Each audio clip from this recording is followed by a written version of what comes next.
Well, Friday was Valentine's Day, and I have a tummy ache from eating too much candy, but the GAB was decorated like elementary school classes trying to win a pizza party. Now, not only that, but the AAs really got into hunting for little birds around the building to win an actual prize. I don't know all the details. I just know that they were out there looking for those little birdies. See, Valentine's Day week is always the most fun of the Virginia legislative session, but it was also a consequential one as bills were being pushed through committee to make it to the floor so they could be dealt with before Sine Day, Sine Die, Sine Die. Oh, here, let's let Google do it. Sine die. That Latin word that means no more work can be done. I'm David Smith with Thrive Advocacy Solutions, and we've got some work to do because this is my weekly, while the General Assembly is in session, Virginia Justice Legislation Recap. First up, an update on Delegate Henson's jail bill, HB 2467. Turns out he never expected it to make it out of House appropriations, let alone pick up some R's on the House floor. He's going to work with stakeholders during the offseason to create a stronger bill and coalition next year. Now, this bill is based on the prison ombudsman bill that was enacted a couple years ago.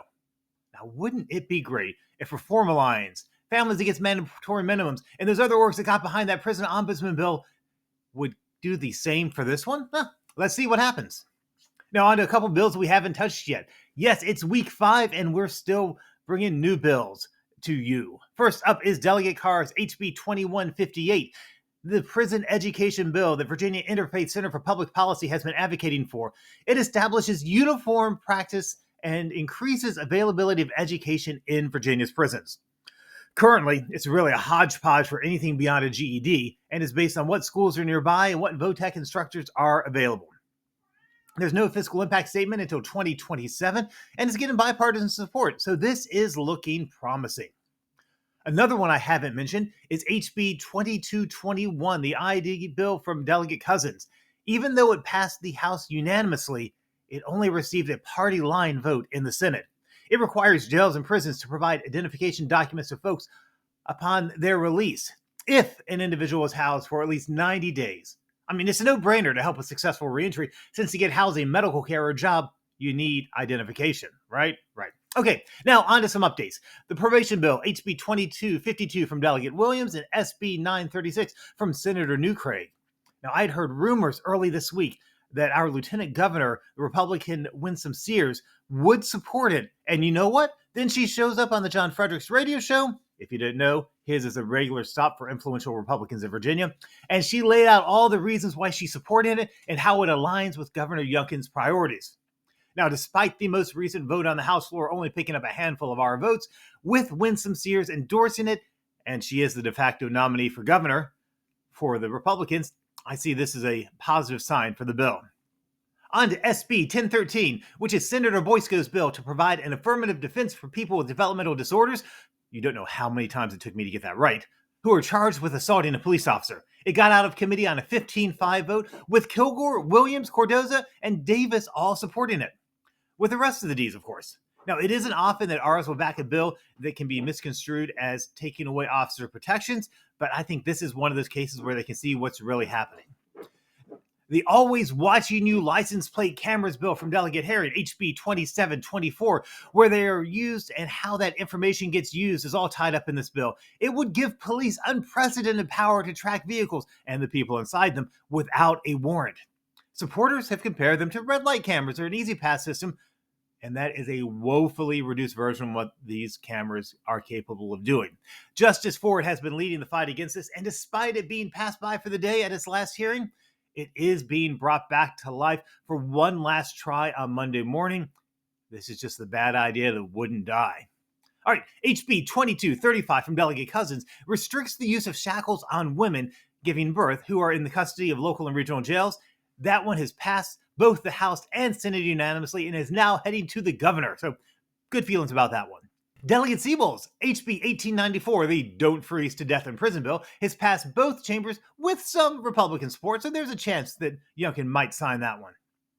Delegate Jones's HB 1665, that would itemize court costs, that easily passed with strong support out of the House, picked up more no votes on the Senate floor than it did on the larger House floor, and it's now heading to Governor Youngkin. We'll see what he decides to do with that one. Delegate Jones's other bill, HB 1661, that would set a maximum minimum payment for those court costs, passed the Senate with strong bipartisan support. Senator Bagby's SB 1255 that would limit the use of shackles is moving quickly in the House, having already passed courts of justice unanimously, and it's now on the House floor. This is no surprise since Delegate Cousins' HB 2222 passed unanimously in the House. This should have smooth sailing and be signed by the governor. Delegate Carlson's Counsel at First Appearance bill passed, and it got a hearing in the Senate Finance and Appropriations. However, it was a unanimous vote to kill the bill. So why does this happen? How can a bill pass in these other committees and they get to one of these money committees and die? Well, this is one of those places where leadership sends bills to die. If there's something they don't like about it, if it's going to cause some bigger issue and they don't want to go on record as voting against it, you send it to the money committee and you say, oh, we don't have money, we can't pass the bill. So I know there were concerns about cost and logistics. The logistics we need to ensure that there were an adequate number of lawyers to handle all the hearings. So hopefully these are concerns that worked out during the offseason and this bill can come back again with a new legislature next January.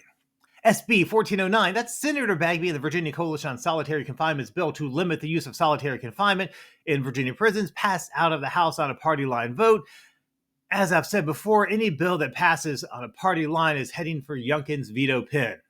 That's blunt, and I'm sure there's a more poetic way to say it. If you have an idea, drop it in the comments, but that's the truth. And that wraps up this week's report. Come back next week for our Sine D. Sine D. Sine D? Sine D. Yeah, Google did a good job.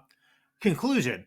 And we will be back with a couple more updates. One after Youngkin has to get everything signed or vetoed, and another after the reconvene session when the legislature comes back to deal with all of Youngkin's vetoes. We'll see. We're going to have at least 2 more, possibly 3 more videos with updates, but they were going to be more sporadic after this next weekend. Thank you so much, and be sure to check out the Thrive Advocacy Solutions YouTube channel for more videos on how to advocate effectively.